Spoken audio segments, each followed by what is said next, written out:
Hello and welcome again to Redacted Nuisance, that 10 to 15 minutes of, well, just a ramble on Tinternet, which is recorded in one take, not listened back to, then just directly uploaded, um, and put out to you, so I get to hear it the same time you do. So it's more of an art experiment, incredibly low production values. Um, Now, two things. Hey, I'm Dr. J, use they as a pronoun. I use the job title Harbinger of Change at the moment, and I hope I will get to continue to use that. What else do you need to know about me? Oh, why is this called Redacted Nuisance?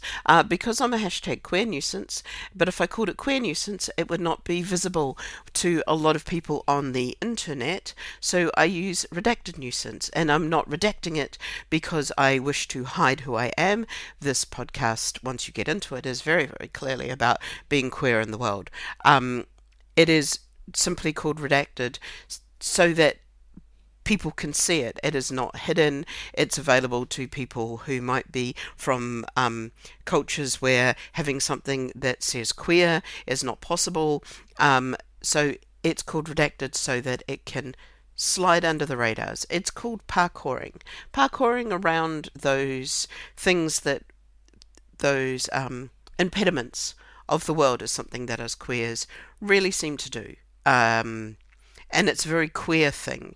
It's about looking at the structures that we're asked to be part of and going,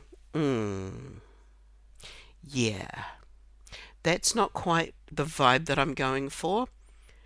And also, I think I can get around this and end up where I want to be and where you would like me to be, but maybe not in the way that you would like me to get there. So I was going to ramble on something, but I think I will ramble on something else given the way I've done the introduction. So the ramble is going to be on the difference between being a capitalist and a consumerist. And I don't recall whether I've done this before, and I don't believe I have. I like to splurge on myself. I like to look good. I like to eat nice things. I like to smell nice. I like many things which are a little bit bougie. I like to get my nails did. I get my hair cut regularly and have it styled. I colour it bright blue or bright green. So, we're not going for natural here. Well, or we could go for natural because I am a natural blue. But I see myself as a consumerist. I like to purchase things and I'm very intentional on what I purchase. I look into the companies that I purchase from. When I buy food, I buy the highest welfare food I can afford.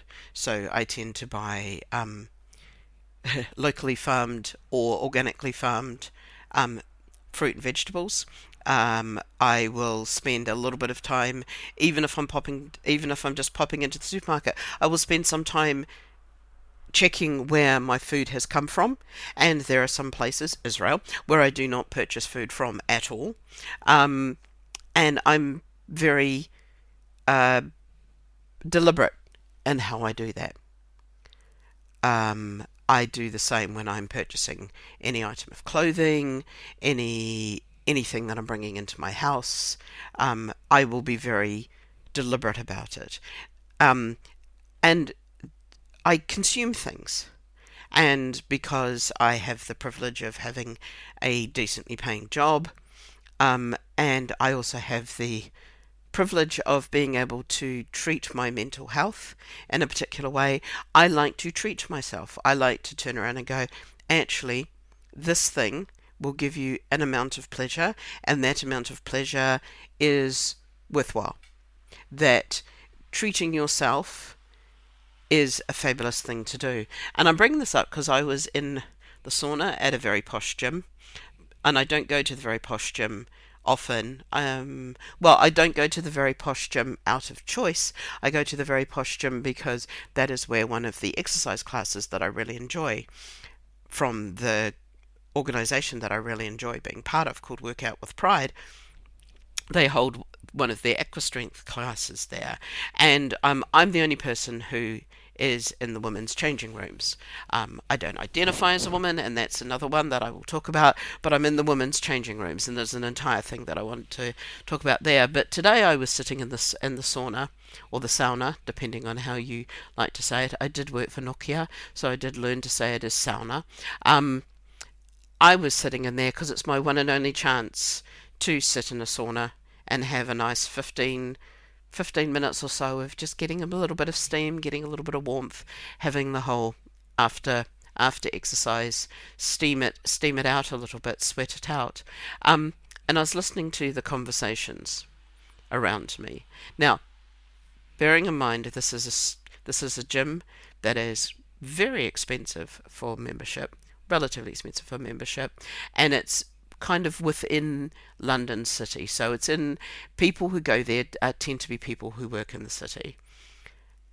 And this is where I realize I'm a consumerist, not a capitalist, because it's about my thoughts and my intentions around what I buy, what I purchase, how I purchase it, the reasons for which I do things.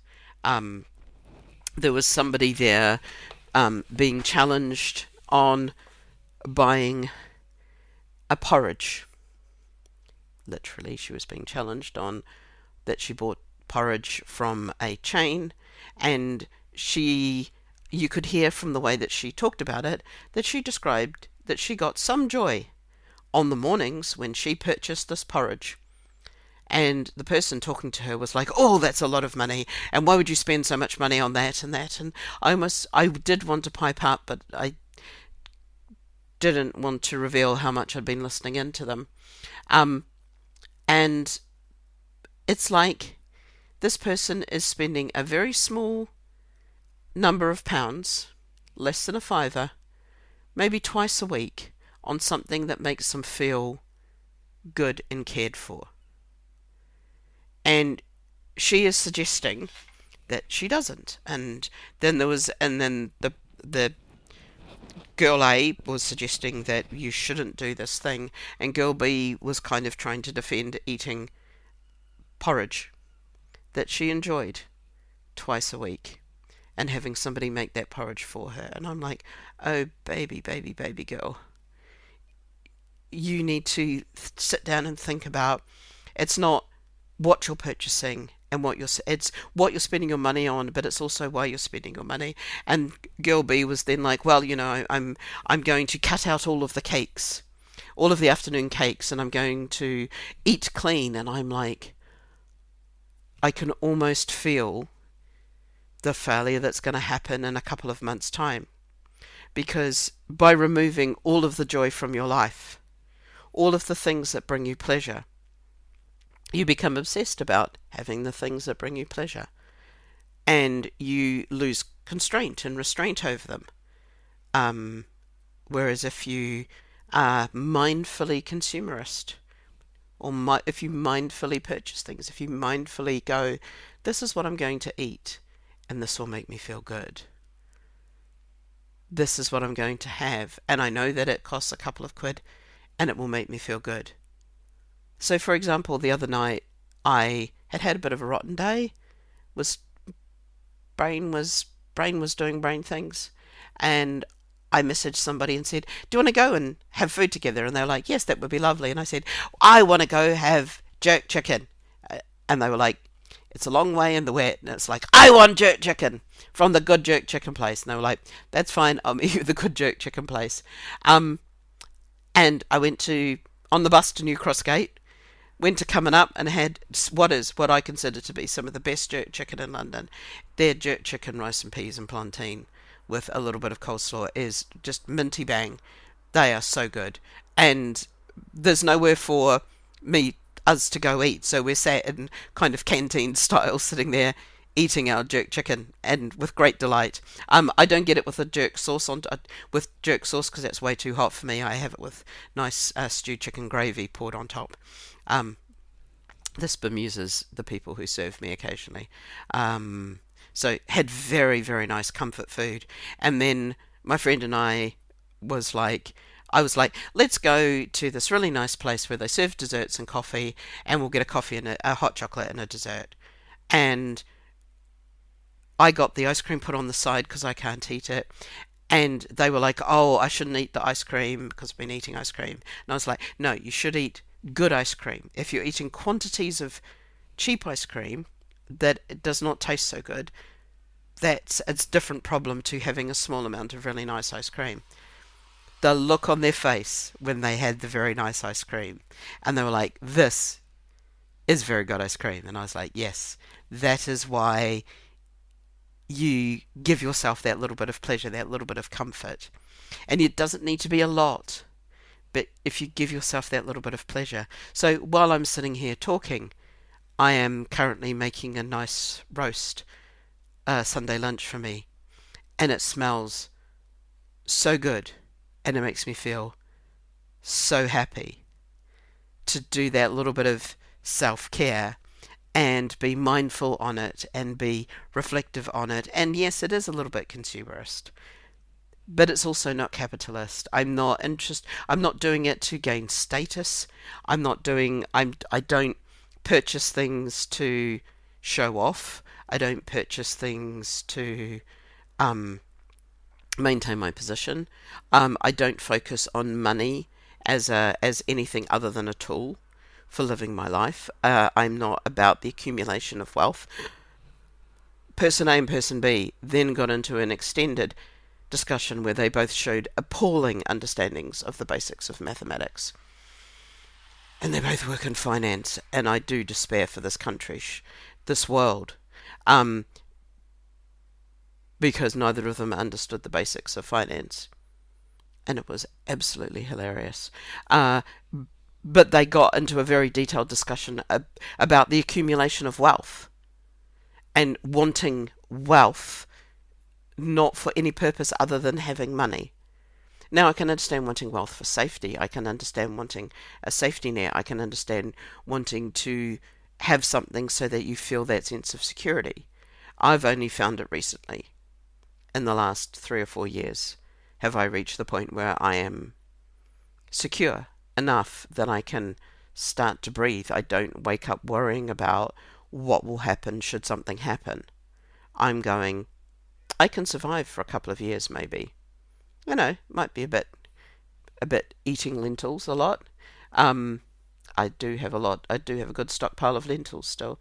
And I don't mind living on lentils. I don't mind um, eating because I can make things that will feed me and be good and feel nice to me, even if I'm eating in a poor way. But I also have that security, and I know how important that is to have. So this is just a little bit of a ramble of, oh my God, people are weird. People that what's the word I want? Denying yourself a small pleasure simply because you want to save an arbitrary amount of money and are not thinking about why.